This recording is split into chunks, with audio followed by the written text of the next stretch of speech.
I'm 19 Keys, and this is High Level Conversation. The library. Don't believe that they wanted an America back. They wanted America forward. They want a different type of America in the first place. And this is probably where the principal differences become, right, as far as the way people view America. Martin Luther King had once said that there's two sides of America, right?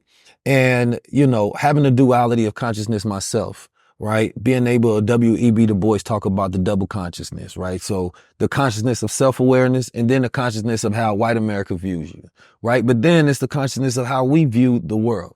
So when we utilize terms like our America back, it's almost isolating and not a touch in the fact that we say we don't want it back. We want things to change, because when we talk about democracy in this country, right, we never believed that democracy was for us, because even when you talk about in the 60s and 70s, we was always fighting it, right? It was always, when are we going to get our rights, right? Which should have been established as human rights. So now, as we find the things that are most important to us is wealth, so that we can decide what we want our future to be. Most people that come from where I come from and think like I think are not waiting for the president to change things, right? You create opportunities, and whatever opportunities you create, we will get access to those opportunities in the best way that we know how, because I believe that that's the best thing that government can do, is to provide opportunities, and the businesses, right, and the entrepreneurs, they take advantage of those opportunities. But in today's time, people are struggling. Most people are broke. They don't have any money, right? And the middle class expansion is where I want to kind of get into what your plan is, right? How do you plan on creating opportunities and new jobs? Because you talked about AI, which means that there's going to have to be a complete reskilling of America. That the AI steals the job. And there has been reports that shows that Black people are disproportionately going to be affected by those jobs, right? That AI takes first, because we are in that particular labor market. So I want to know about your plan of middle class expansion of America. First of all, let me say one thing about AI. It used to be when we talked about AI, we thought, yeah, I mean, Elon Musk famously said, AI, first it's going to steal our jobs, and then it's going to kill us. When he said it's going to steal our jobs, everybody assumed it was going to be the jobs of blue-collar workers that were going to be taken. Mm-hmm. And that it's going to be driving jobs. And, you know, I think 40% of the jobs in our country involve driving, and that those are going to be taken away first. And, but what we're in factory jobs, of course, can be replaced by robots, et cetera. What we're finding out is that AI is actually taking jobs from white collar workers, that the people who are most vulnerable are attorneys, are accountants, are artists. My wife, who's a actress, you know, just came off a strike, and that strike was largely centered on AI being able to steal the image of these actors and not pay them for it, and, you know, commoditize their personalities, their images, steal them actually. And that what we're more and more realizing is that the only jobs that are safe are trades jobs. You know, if your toilet breaks in the middle of the night, a robot is not going to climb your stairs in your house and come fix it. You know, the roofer, the electrician, the people who have to go into the crawl space to fix, you know, the pipes in your house, the electricity, the carpenters, et cetera, that those are the jobs that are going to be the most enduring. And yet we have stopped training kids to take those jobs, right? We're not doing shop in high school anymore. The federal government doesn't give you student loans to go to a trade school the way that it would a four-year college. A four-year college, you're bankrupt in the end, and your hopes of ever paying that back are close to zero for most people.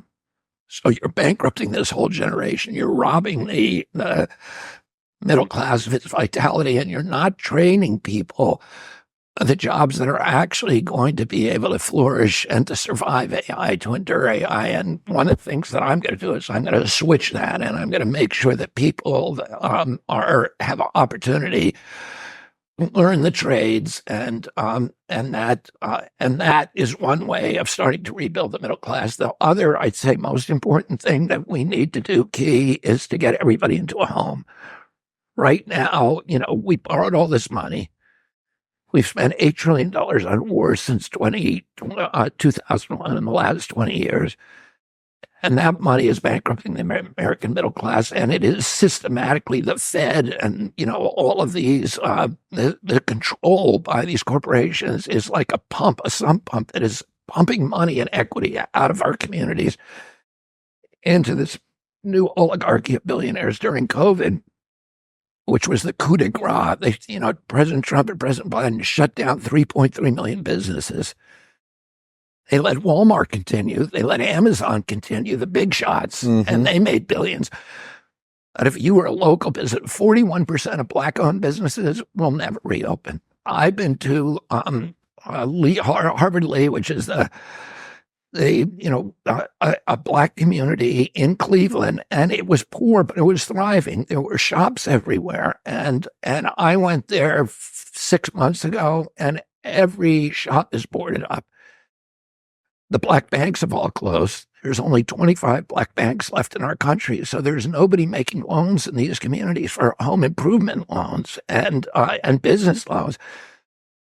In that community, I met with Black business owners, one of whom owned a sausage company that was famous in the area. And it was an 80-year-old sausage company. Many of these Black-owned businesses that we lost had 3 generations of equity in them. So that's 3 generations sweating, spending money to build a business that was supporting their families, but supporting their community, and those were wiped out. And the equity has been systematically stripped from Black communities in this country. Home ownership, beginning in 2008, but even before that, these mushroom loans that collapsed ultimately in 2008, they were tried first for a decade before that in Black communities, and nobody noticed that all of those were being stripped. If you don't have capital flowing into your community, you're going to have crime instead. There's a direct correlation, and Black communities can no longer get capital in this country. We need to give people access to capital. Then they can pursue their entrepreneurial energies. The principal way that people have access to capital is through home ownership. When after World War II, when my uncle was president, our country owned half the wealth on the face of the earth. The American middle class was the greatest economic engine ever devised by humanity. And one of the reasons is because the industrial base of Europe had been leveled during World War II, but also the other major factor is that after World War II, we got every American into a home. We had the GI Bill. Blacks and whites could afford a home. You could back then, and we had the highway system that was opening up all this new land. Back then, the price of a home was typically around a 1 year's salary. What year was this, you said? Well, after World War II, we did that by 1960, by the time my uncle was president. So that was 15 years after the war. We were the richest country in the world. And the middle class was the base for American democracy. And what happened is, if you own a home, 2 things happen. One is you care about your community. You care about your police. You care about your fire protection. You care about your schools. You go to the PTA meetings. You care about the appearance of your home. You care about your neighbors. But more importantly, you have equity, which means you can take a second mortgage on that home and you can borrow money. Understood. So if you have an entrepreneurial impulse, you want to build a yoga studio, you want to build a liquor store, you want to build a saloon, you want to build a sporting goods store, you can get a hold of that money. You can bet your house on it. And that's what happened. You had this incredible ferment, and that grew the American middle class because so many people were starting businesses in this country, little businesses. And, during COVID, Amazon, I've spent most of my life in little towns, right? So I have a little town. It had its own bookstore, its own sporting goods store. You go into that store, and there's a plaque on the wall that, first of all, my kids would work in those stores in the summer. They'd give them summer jobs. They had a plaque on the wall of the store. These stores, almost all of them, of gratitude from the local Boy Scout troop, from the Little League teams. They paid for my kids' hockey uniforms. They paid for their Little League uniforms. Amazon's not doing that. And they were paying taxes, so that when I spend money there, I was spending more than I spend at Amazon. But that money was recirculating in my community all the time. So it was benefiting me even after I spent that buck. It was helping me because that guy was going to hire my kid in the summer and pay for the hockey uniforms. And they cared about the community. Now that guy is gone. Amazon is not paying local taxes in Harvard Lee or anywhere. But you think, okay, well, at least they're paying federal taxes. No. Last year, you know how many dollars Amazon spent on federal taxes? Zero. So they're doing it right in front of us. They're strip mining the wealth from the American middle class, from the poor people, the working poor in this country. They're moving it upward to this new oligarchy of billionaires.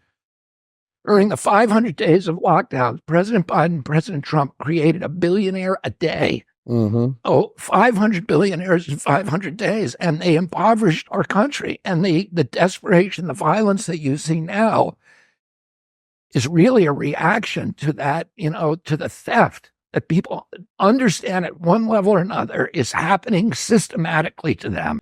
This damn product right here got too much stuff in it. It got black seed oil, got cannabinoids, it got lion's mane, and it's 1,000 milligrams. Right? It's an ounce of black seed oil, got MCT oil, 1 ounce, 0.5 grams of lion's mane powder. I think that's too much. This right here have your brain super focused and charged all damn day. I took this and I was working from the beginning of the day literally to midnight. Now I got a lot of stuff done, but I shouldn't have been that charged up. I don't think that the products should work that well. So I don't think that you should take this if you don't want to get a lot of stuff done throughout the whole day, because everything in here is amazing for you, but I think it's too much ingredients. I feel like you're supposed to take that kind of stuff where it give you a little charge and it had you smooth throughout the day, but not like where you just going and going and going and going. I guess the good part about it is everything is natural and everything is good for you, and it's probably the best thing you can put in your system.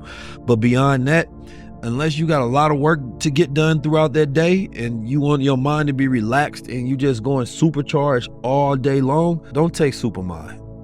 That's my suggestion.